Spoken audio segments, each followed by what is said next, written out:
Jadi adalah hepatitis yang tidak diketahui secara pasti etiologinya.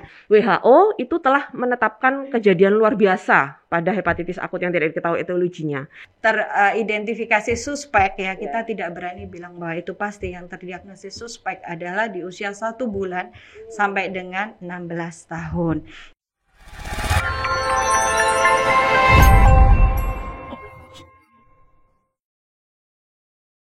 Assalamualaikum warahmatullahi wabarakatuh. Hai Sobat Sehat, bertemu kembali dalam podcast Sapa Sehat RSUUMM. Bersama saya, Dr. Anissa sebagai host. Pada kesempatan kali ini, kita akan membahas, berdiskusi ya tentang topik yang lagi trending nih ya. Jadi tentang hepatitis akut yang tidak diketahui penyebabnya pada anak. Nah, biar Sobat Sehat tambah kepo nih, kita sudah menghadirkan nih ya narasumber kita yang paling cetar nih di Rumah Sakit UMM ya. Jadi kita sambut Dr. Nana. Assalamualaikum warahmatullahi wabarakatuh. Waalaikumsalam warahmatullahi wabarakatuh. Ya, sehat dok? Alhamdulillah, Iya. sehat selalu. Jadi nama lengkap beliau ya, saya perkenalkan dulu, Dr. Pertiwi Febriana Chandrawati, MSc Spesialis Anak. Beliau merupakan Kepala SMF di Ilmu Kesehatan Anak RSUUMM, juga sebagai penanggung jawab dosen Ilmu Kesehatan Anak di FKUMM. Nah, saat ini beliau juga ditunjuk sebagai Dewan Pakar Tim Satuan Tugas Kewaspadaan dan Penanggulangan Outbreak Acute Hepatitis of Unknown Etiology Ikatan Dokter Indonesia Wilayah Jawa Timur. Wah, hebat banget ya. Jadi di sini bersama pakar-pakar yang lainnya. Nah, jadi kita nggak salah nih ngundang beliau di sini. Tapi sebelumnya dok, kita coba lihat dulu ya dok, fakta-fakta ya yang ada di lapangan. Kenapa sih kita harus berdiskusi tentang kasus ini? Jadi memang bulan April 2022 yang lalu ya dok, seperti kita ketahui, WHO itu telah menetapkan kejadian luar biasa pada hepatitis akut yang tidak diketahui etiologinya. Jadi mungkin di situ pertama kali Inggris Raya yang melaporkan ada 10 kasus. Kemudian menyebar ke Eropa, ke Amerika ya, dan juga ke Indonesia pada saat akhir April seperti kita lihat di infografis yang ada di layar ya. Jadi di sini ada 3 pasien anak di RSUPN Dr. Cipto Mangunkusumo yang dia meninggal dengan dugaan hepatitis dalam 2 pekan terakhir. Nah, di awal Mei ada juga berita ya. Di sini oleh Kemenkes ada 5 orang yang meninggal akibat hepatitis akut. Sudah bertambah ya, jadi 7 ya sekarang ya. Oh, udah jadi 7 ya dok ya bahkan ya. Wah, jadi ini memang kita harus lebih waspada lagi ya. Di sini ada berita juga ya, 15 anak diduga terinfeksi hepatitis akut sehingga perlu dilakukan pemeriksaan lebih lanjut. Ya. Oke dok, supaya sobat sehat di rumah tahu informasinya, kita sekarang mau nanya-nanya nih. Nah, sebenarnya kan ini disebut sebagai hepatitis akut yang tidak diketahui penyebabnya. Nah, itu apa sih dok sebenarnya bedanya sama hepatitis yang lainnya? Kan kita udah tahu nih, ada hepatitis A, B, mungkin masyarakat ada yang mengenal seperti itu. Jadi kita melihat istilahnya dulu. Kita sekarang kan istilahnya adalah acute hepatitis of unknown etiologi ya, jadi adalah hepatitis yang tidak diketahui secara pasti etiologinya, tapi itu adalah pada saat sampai sekarang kita tidak tahu apakah kedepannya bisa diketahui etiologinya secara pasti, karena sekarang juga masih dilakukan penelitian.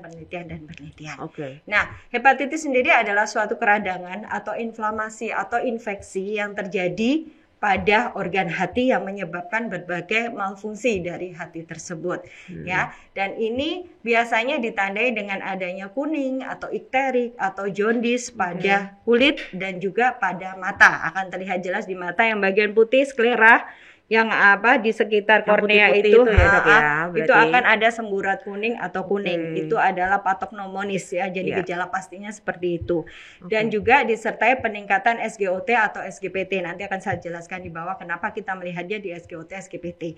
SGOT SGPT kadar enzimnya menjadi meningkat tinggi sekali, lebih dari 500 mikro per liter. Tinggi ya dok ya, berarti itu ya dok ya? Ya memang tinggi sekali. Seperti kita tahu bahwa ini disebut tidak diketahui penyebabnya, sehingga penyebab lain yang bisa menyebabkan gangguan pada hati seperti infeksi hepatitis A, hepatitis B, C, D, E, dan juga toksoplasma, rubella, kemudian atau kelainan hati yang menyebabkan gangguan pada hepar, kemudian kanker atau apapun yang menyebabkan malfungsi pada hepar itu sudah tereliminasi semua.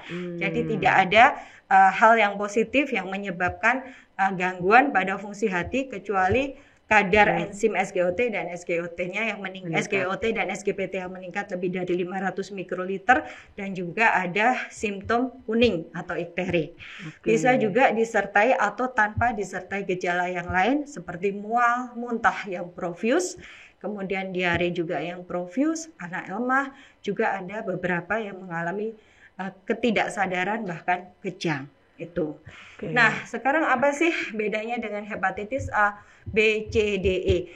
Hepatitis A kita tahu bahwa seromarkernya pasti positif untuk IgM anti HAV ya. Kemudian kalau hepatitis B juga seromarkernya akan positif untuk HBE, HBC, anti HBsAg.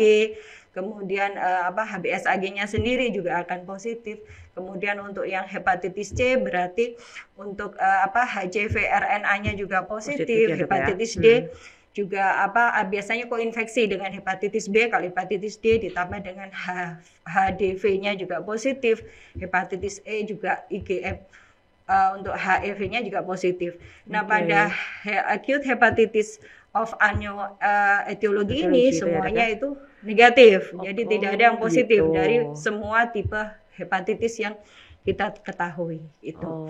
Jadi bedanya di situ. Iya. Berarti memang setelah diperiksa semua marker hepatitis A, B, C, D, E tadi itu dia enggak ketemu ya dok ya. Makanya masih disebut sebagai hepatitis akut yang tidak diketahui penyebabnya pada anak. Bukan hanya hepatitis A, B, C, D, E dan yang non A, non B itu, tapi juga toksoplasma, rubella, pokoknya semua harus gangguan. disingkirkan dulu. Ya, betul. Semua harus dieliminasi, disingkirkan bahwa memang negatif dari semua itu, baru kita bisa menduga bahwa itu adalah acute hepatitis of unknown etiology. Jadi tidak mudah mendiagnosisnya. Jadi seperti 15 anak yang ada di Indonesia, itu kita masih bilangnya probable atau jadi suspek. Kemungkinan ya masih ya dok ya, belum kemungkinan. tentu diagnosanya itu. Ya, karena memang seromarker yang harus kita lihat di laboratorium harus banyak sekali, dan itu sepertinya di Indonesia masih banyak rumah sakit yang belum mempunyai fasilitas lengkap untuk pemeriksaan semua seromarker itu. Dan mungkin juga pemeriksaannya cukup mahal ya dok ya? Betul, cukup jadi mahal akhirnya mungkin sekali. tidak diperiksa juga semua gitu ya dok, jadi keterbatasan dari fasilitas itu. Betul. Baik.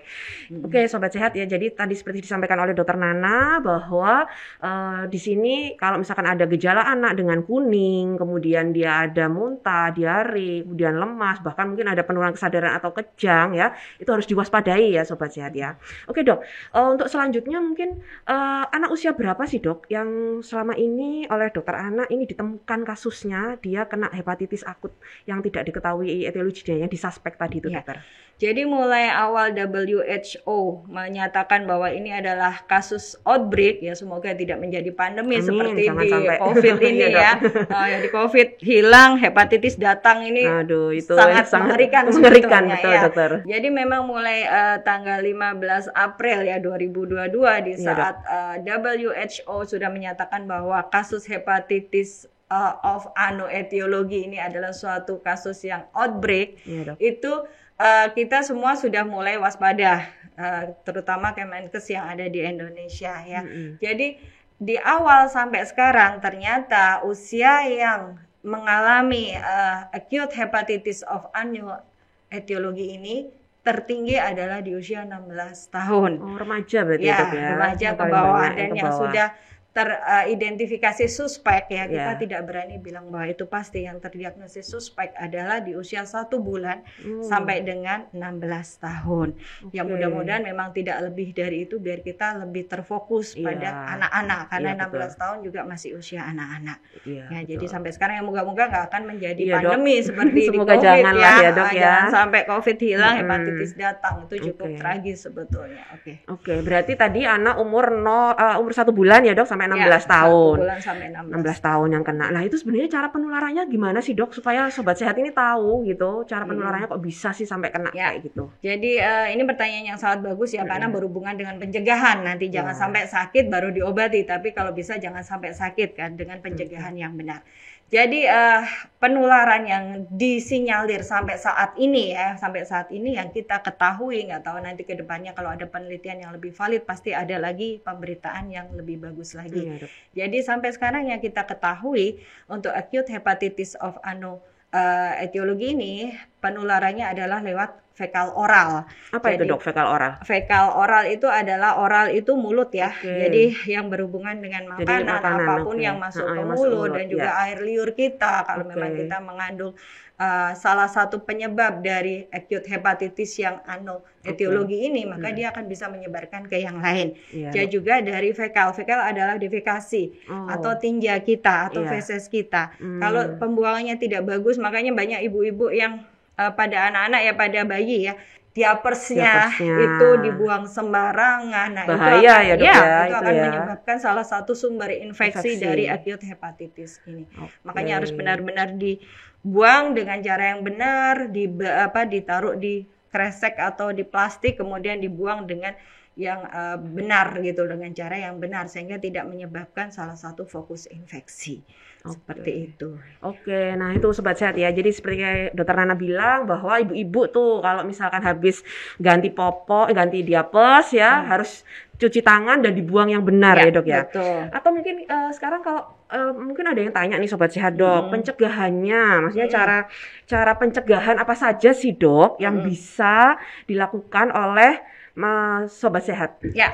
Jadi yang utama itu karena ini dari fekal oral ya, Iya, Dok. otomatis kebersihan yang harus kita jaga. Oke. Kemudian makan dan minum harus benar-benar yang well done atau yang matang. Oh. Tidak boleh yang half done atau yang setengah matang. Seperti remaja-remaja senangnya Oke, kalau senangnya pesen sekarang. karena banyak Kekinian gitu, Dok. kafe-kafe mintanya half done atau setengah Iya, matang. betul. Itu mohon Tidak sangat direkomendasikan, dihindari. dihindari, Betul. iya. Kemudian tidak boleh berganti-ganti alat makan. Jadi ini pada anak-anak ya, kita menyadari pada anak-anak sekolah, SD, TK itu biasanya mereka suka berbagi makanan dengan teman-temannya. Iya, benar. Jadi kadang-kadang habis makan bekal yang diberikan dari rumah dia akan menyuapkan temannya kalau dia Betul. merasa itu enak. Nah, ini sebisa mungkin untuk dihindarkan. Jadi edukasi ke anak-anak entah dari orang tua atau guru itu sangat diperlukan. Kemudian yang berikutnya tetap prokes, jadi masker ya, tetap ya, Dok, dipakai. betul, jaga jarak 1 jarak. meter, Iya, kayak kita sekarang ya ini ya, betul, Dok. menghindari Oke. kerumunan juga harus tetap dijaga, dan yang utama adalah hidup sehat dan bersih untuk cuci tangan Cuci dengan tangan. menggunakan 6 langkah cuci tangan. Mungkin bisa kita praktekkan ya, Iya nih, Dokter Dok, mungkin Anissa. sobat sehat Nah, banyak yang lupa gimana betul. caranya. Paling cuci tangannya cuma gini doang, padahal karena ada ini euforia 6 udahan, langkah. betul, euforia COVID, jadi banyak yang meninggalkan prokes, terutama Oke. cuci tangan, hanya cukup ya Terus begitu pokoknya kena saja. air gitu kan, Betul, kayak gitu padahal ya. tetap kita harus melakukan 6 langkah cuci tangan. Oke. Mungkin bisa kita praktekkan Yuk, ya. kita review sebentar yuk cuci tangan. Yuk, sambil Kita praktekin ya, Dok ya. Yuk, kita ikut ya. Ya, oke. Yuk, kita ikut di sini videonya nih. Oke, kita alihkan dulu, kemudian kita Ambil pakai sabun. sabun di permukaan tangan kita dulu. Sekarang jari-jari ya punya ya. Dikunci. Jempol kiri kanan. Oke. Memutar di telapak biar sela-selanya benar-benar bersih. Pergelangan ini sebenarnya kalau dengan pergelangan ini jadinya 7 langkah. Ah, iya. Tapi nggak apa-apa. Biar tambah bersih dong. Kita keringkan ya, Dok ya, kita dibaskan. Iya, supaya kering. Nah, itu adalah hidup bersih dan sehat. Oke ya. Begitu ya, sobat sehat. 6 langkah cuci tangan yang harus kita terapkan Ya. kembali. Mungkin Jangan lupa. satu ini yang harus saya tambahkan, pada Apa saat itu, Dok? kita sudah bersih, Mm-mm. keran tidak boleh kita Dipegang lagi? Nah, Oke. sama aja itu. Iya, Jadi betul cara itu, Dok. kalau memang dia diputar, kita harus ambil lap Oke. atau tisu bersih. Ha-ha. Setelah kita lapkan di tangan, kemudian kita Iya, putar benar ya, Dok kerannya ya. dengan menggunakan tisu. Iya, Tapi betul, kalau betul. yang kerannya adalah yang kiri kanan cuman gini itu kita geser. bisa pakai siku kita Oke. untuk menutup Nah, itu mungkin kerannya. masyarakat belum Nah, banyak yang tahu iya. atau mungkin banyak yang lupa cara cuci tangan. Udah Betul. bersih tangannya Udah terus bersih, pegang pegang lagi. keran sama Iya, aja. bener, sama aja kena lagi kumannya. Nah, seperti Oke. itu. Ya, oke Dok. Sebelum terakhir ya, mungkin saya juga mau nanya nih, kan sebelumnya kan Rumah Sakit UMM ini menjadi rujukan COVID ya, Dok ya. Nah, sekarang ini kan ada trending hepatitis akut yang tidak diketahui etiologinya ini. Nah, apakah mungkin juga nanti Rumah Sakit UMM ini ini kita akan jadi rujukan untuk kasus ini kalau kita menemukan kasusnya, dan bagaimana sih Dok persiapan dari Rumah Sakit UMM sendiri untuk menghadapi kasus ini? Ya, memang pada saat WHO sudah mengumumkan ini adalah outbreak, kita langsung aware ya. Jadi manajemen dan semua bagian yang terkait sudah aware dan kita sudah prepare juga untuk mempersiapkan kemungkinan yang ada. Cuma sebelumnya mungkin ini saya terlupa. Saya lebih edukatif ke para parents ya, para orang tua, bahwa kalau ada anak yang muntah sebelum profuse ya, sebelum banget diare, sebelum profuse, terus sebelum parah ya maksudnya, sebelum parah, sebelum banget diarenya sampai 10 kali sehari mungkin lemas, dehidrasi anaknya, itu kemudian dia mengeluhkan sakit perut, kemudian ada perubahan warna pada kencingnya menjadi lebih gelap, atau beraknya tiba-tiba yang tadinya masih bagus tiba-tiba warnanya seperti dempul atau keputihan.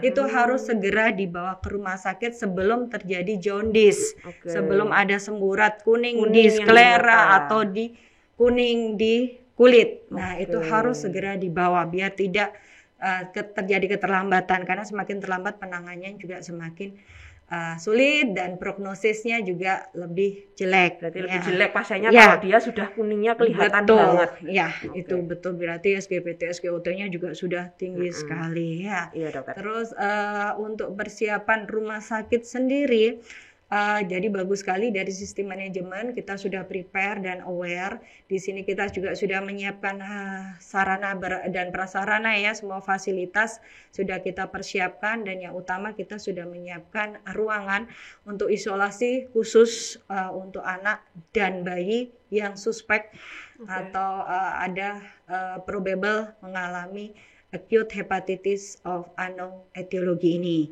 Juga di samping itu kita sudah ada 5 spesialis anak yang berpengalaman, dan juga ada perawat yang sudah terlatih tentang kegawatan, penanganan kegawatan pada anak dan bayi, dan yang tidak terlupa adalah ahli gizi. Kita mempunyai ahli gizi di sini yang sudah prepare dan sudah bisa melakukan planning diet atau menu pada pasien yang mengalami gangguan fungsi hati. Karena tidak seperti pasien yang lainnya, pada pasien yang mengalami gangguan fungsi hati memang harus dietnya khusus. Berarti dietnya ada diet khusus. Yang perhitungan kalorinya juga harus khusus, dan alhamdulillah ahli gizi kita sudah bisa dan sudah terbiasa menangani pasien-pasien khusus seperti ini.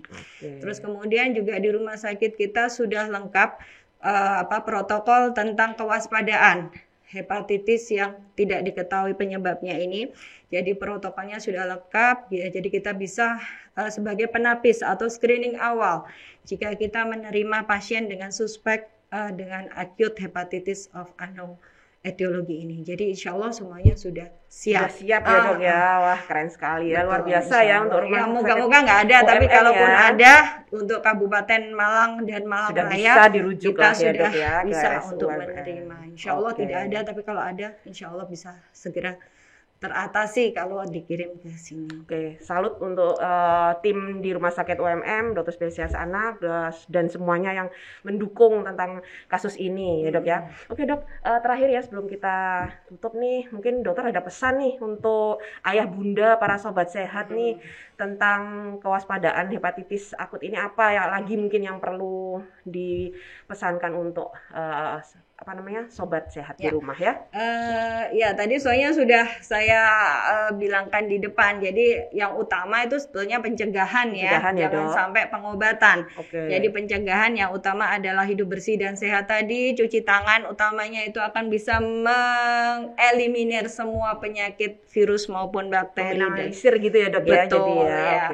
Terus kemudian makan makanan yang bergizi dan harus matang. Ya, harus matang. Kemudian jangan tukar-tukaran alat makan, jadi tidak boleh berganti-ganti alat makan. Boleh suap-suapan gitu bareng-bareng satu sendok gitu ya Dok ya. Betul, prokes harus tetap dijalankan. Masker, jarak 1 meter minimal, hindari kerumunan. Kemudian cuci tangan tadi ya, 6 langkah yang utama itu tadi. Kemudian yaitu tadi untuk orang tua, jangan menunggu 1-2 hari lagi kalau memang sudah ada Kalau gejala. sudah ada gejala yang tadi dokter sudah Betul. sebutkan, itu segera bawa aja ke Harus dokter ya. segera Bukan, dibawa.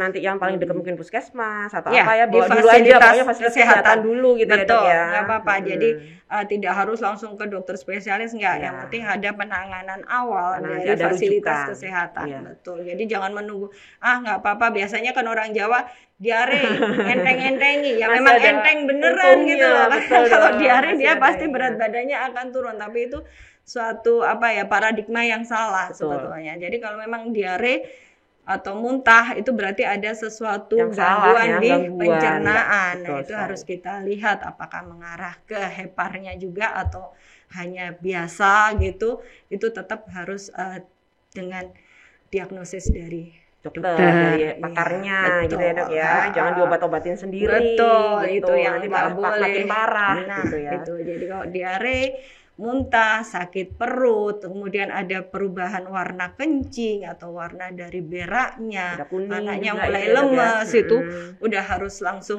Cus saja lah ya, ya. langsung Bawa ke dokter, diperiksakan ya. sebelum kuning. Itu kalau kuning biasanya Udah udah parah SGT, ya. SGPT-nya sudah meningkat. Oh ya, tadi saya lupa. Saya mau bilang tentang kenapa kita melakukan pemeriksaan yang utama adalah SGOT, SGPT. Ya, kenapa tuh, Dok? Nah, karena SGOT, SGPT ini SGOT dulu ya. Ini kan enzim yang ada di parenkim hati. Oke. Nah, sebetulnya tidak aja di parenkim hati, dia ada di otot, ada di otak, ada di ginjal. Cuma kadarnya jauh lebih sedikit dibanding di parenkim hati. Oke.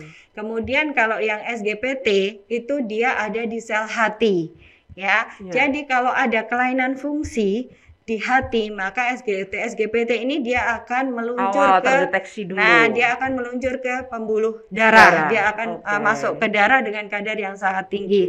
Sehingga pada saat kita cek di laboratorium SGOT SGPT-nya akan terdiagnosis kadarnya tinggi, berarti dia ada kelainan di hati. Hatinya. Ya. Oke. Terus kemudian normalnya dari SGPT itu antara 5 sampai 40 mikro per liter. Kalau SGPT itu 7 sampai 56 mikro per liter. Nah, pada acute hepatitis of aneuploidy ini kadarnya tinggi sekali. Jadi kadar enzim SGOT dan SGPT-nya di darah tinggi sekali sampai lebih dari 500 mikro per tinggi sekali liter. ya. Nah, kalau sudah gini pasti sudah kuning semua. Nah, itu biasanya memang Udah jelek prognosisnya gitu. jadi lebih Udah pasiennya parah, gitu ya. Jadi Oke. bisa fatal seperti itu. Oke, terima kasih banyak Dokter Nana Ya. atas diskusi yang telah disampaikan ya. Banyak sekali tadi ilmu yang sudah kita pelajari ya Sobat Sehat ya. Jadi jangan lupa yang pertama adalah tetap jaga prokes ya, tetap hidup sehat seperti yang tadi sudah diceritakan oleh Dokter Nana, dan ketika Sobat Sehat semua itu mengenali ada gejala, segera bawa ke dokter, jangan sampai terlambat. Ya. Karena itu akan juga membantu tenaga medis untuk memberikan pertolongan pada pasien yang mengalami gejala kuning ya, terutama untuk nantinya ini kasus hepatitis akut yang tidak diketahui penyebabnya. Oke, terima kasih banyak Dok, keren banget ya. Terima kasih atas Terima kehadiran kasih, dokter semoga di manfaat buat ruangan semua. podcast ini ya Dokter. Nah, nanti kapan-kapan kita undang lagi kalau ada topik yang menarik ya, Dok insya ya. Allah kalau Oke. masih bisa membantu, Oke. insya Allah Ya, maksimal. terima kasih. Oke, Sobat Sehat, nggak kerasa ya kita sudah berdiskusi panjang lebar sama pakar kita, Dokter Nana, spesialis anak ya. Banyak sekali ilmu yang sudah kita dapatkan nih ya pada kesempatan kali ini. Mungkin nanti kesempatan yang akan datang kita akan bahas lagi topik-topik tentang anak yang lagi trending juga ya, yang akan menambah ilmu kita semua ya. Untuk terakhir kali, jika ada pertanyaan, silahkan memberikan komentar dan jangan lupa ya untuk subscribe, like, and share channel YouTube kita UMM Hospital. Saya Dr. Anissa, izin pamit undur diri. Wassalamualaikum warahmatullahi wabarakatuh.